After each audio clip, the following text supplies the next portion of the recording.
Hello friends, అందరు ఎలా ఉన్నారు? ఏంటి ఏదో రూమ్ చూపిస్తున్నాను చూస్తున్నారా? ఏం లేదు, జస్ట్ నేను నెల్లూరుకి అయితే వచ్చాను స్టార్టప్ ట్రైనింగ్ కోసం. నేనైతే ట్రావెల్ చేసి వచ్చాను కాబట్టి నేను ఇట్లున్నాను. సో ఇంకా రెడీ అయిపోదామని అయితే రూమ్ తీసుకున్నాను. ఈ రూమ్ 2500 రూపీస్ పడింది పర్ డే. నేనైతే నా బ్యాగ్ లాస్ట్ అయిపోయినా కానీ నా దగ్గర ఉన్న వాటితో లైట్గా రెడీ అయ్యాను. కానీ నేనైతే నా బ్యాగ్ 500 రూపీస్ కొత్తది కొనుక్కున్న. క్లెన్జర్ 1500 రూపీస్ కొన్ని కొత్తవి పెట్టుకొని వచ్చా, కానీ లాస్ట్ అయిపోయింది నాకు. కానీ ఆ బాధలో నేను వెనక్కి వెళ్ళిపోదామని చూసా, కానీ ఎందుకు మళ్ళీ గివప్ చేయడం అని చెప్పి నేనైతే వచ్చాను. అటు ఇచ్చేసి ఇక్కడ వచ్చి స్టే చేసి రూమ్ తీసుకొని రెడీ అయిపోయాను. కానీ లేట్ అయిపోతుందని చెప్పేసి ఫాస్ట్గా వచ్చి రెడీ అయిపోయాను.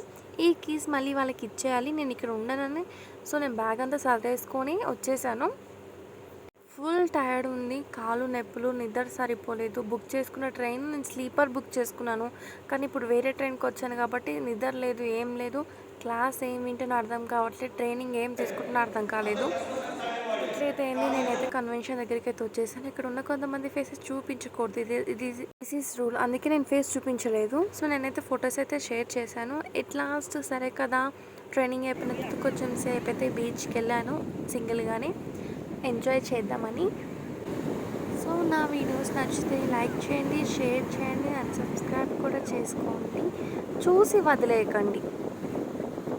తర్వాత ఈ బీచ్ది చాలాసేపు ఆడుకున్న తర్వాత కొన్ని సీ ఫుడ్స్ అయితే టేస్ట్ చేసి తిన్నాను. ఆ తర్వాత మళ్ళీ ఆ రోజు నైట్ ఈవినింగ్కే మళ్ళీ ట్రైన్ ఎక్కేసి రిటర్న్ హోమ్కి అయితే వచ్చేసాను. Bye bye.